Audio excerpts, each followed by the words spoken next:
fun, but I don't have that time, and I'm too lazy.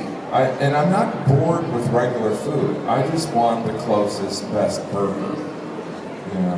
And I'm also dumb, so I don't even remember some of the stuff I've written in this book.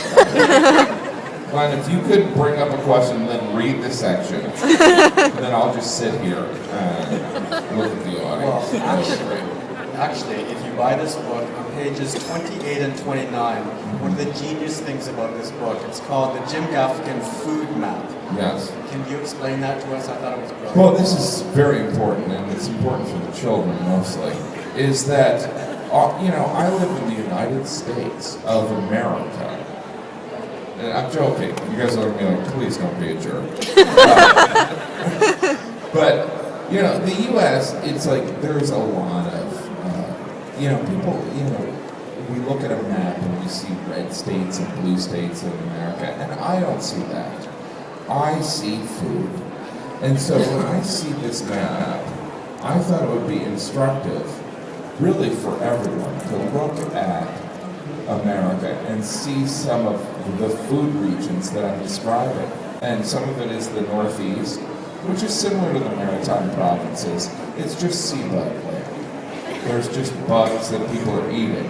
And then in the Southwest, I call it eating barbecue land. And then there's steak land, which is kind of like Alberta, right? And then there's coffee land, which is the Pacific Northwest, maybe British Columbia. I don't know if this description's working, but I'm going to keep talking. And then you know, there's Mexican food land, which is land that we stole from Mexico, which is beautiful because we kept the food. Now, as you described in your first book, you have 5 children, all born, I think, within a decade? Yes. How are they being raised to have the same eating habits as you or your wife, Jeannie, who I think does like things like fruits and vegetables and even eat whole foods?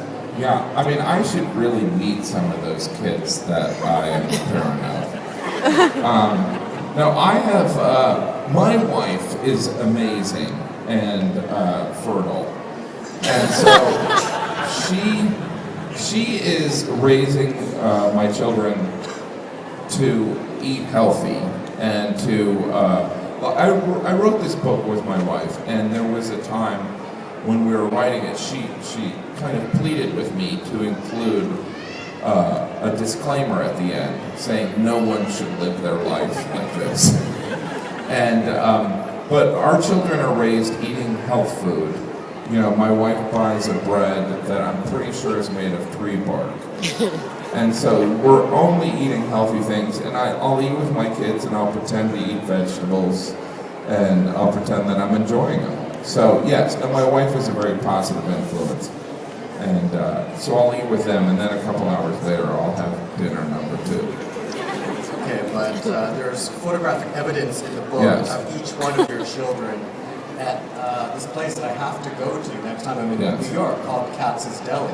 It seems like a rite of passage for this picture with a huge deli sandwich. I try to spend some time with my kids once a year. And no, you know, as a parent, you know, there's these daddy and child adventures that you might go on. And usually my daddy and kid time involves me taking them to get pastrami at this place called Katz's Deli. And so we'll go there and I'll expose them to pastrami. And so it's, you know, sure, some of them are napping, you know, in a stroller, but I think it's good. And that way, when I split a sandwich, they don't really eat that much. But I'll take them there and I kind of expose them to different things.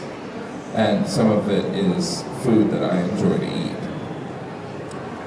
We mentioned Twitter. How has social media changed your eating habits, especially when you are touring as a comic?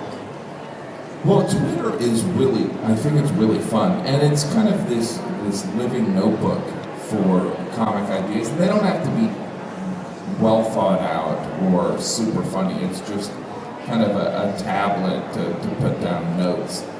And so that is some of my research, because I've traveled all around, and there's so many opportunities for through Yelp or doing Google to find out where you should eat. It's not that bad. And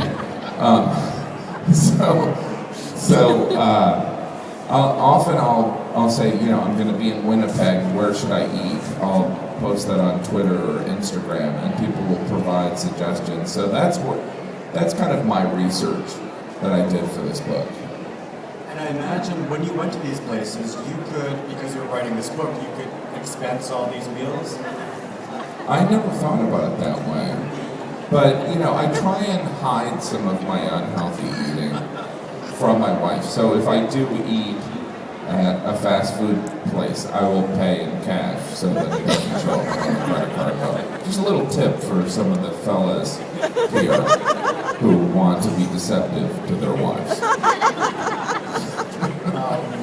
There is a chapter in the book devoted to Hot Pockets. Yes, never heard of it.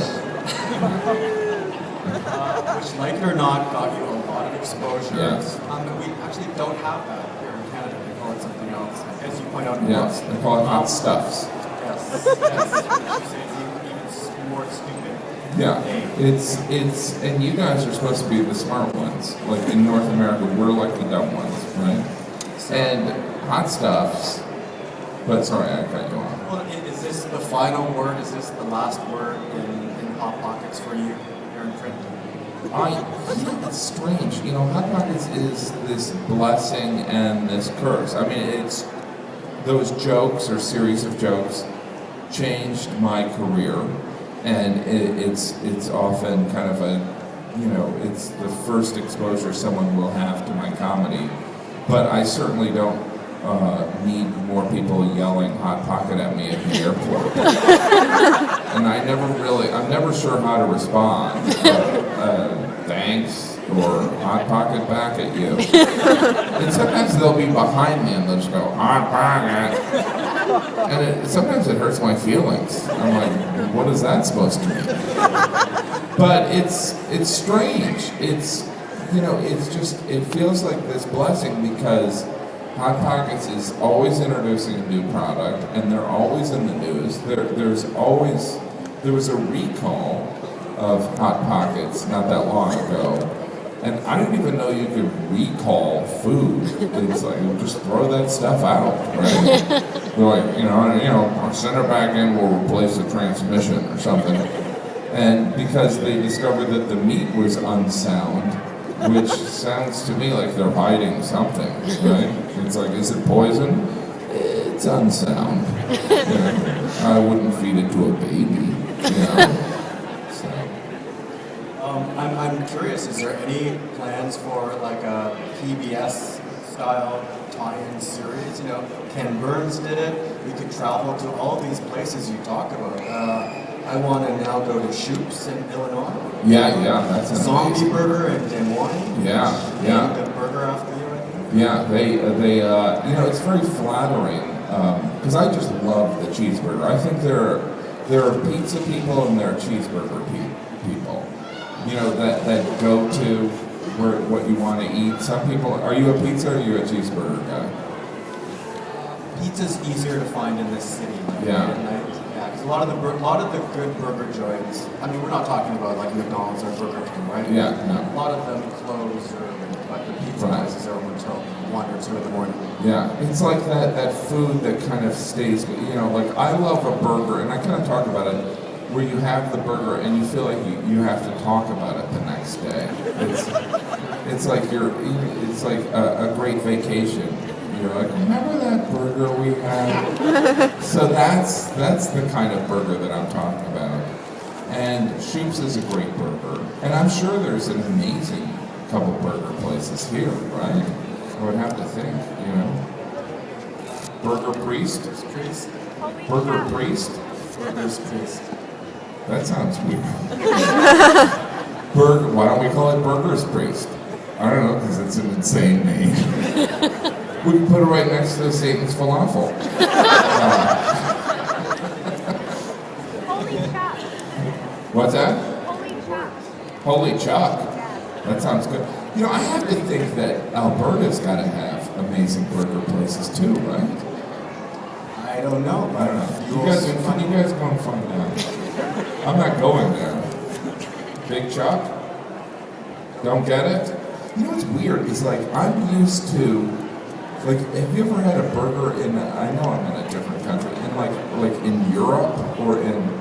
And you're like, oh, this just tastes weird. It's like I kind of miss the chemicals or whatever we do to the meat in North America. I miss my chemicals. You know what I mean?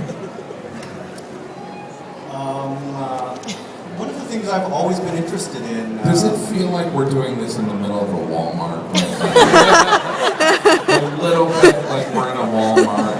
Like someone's gonna push by with a cart. A little bit like with some Christmas clothes. Sorry. I'm always curious with rock stars and comics. What kind of rider do you have? If you're doing a big theater show, what do you like backstage? Well, my wife has taken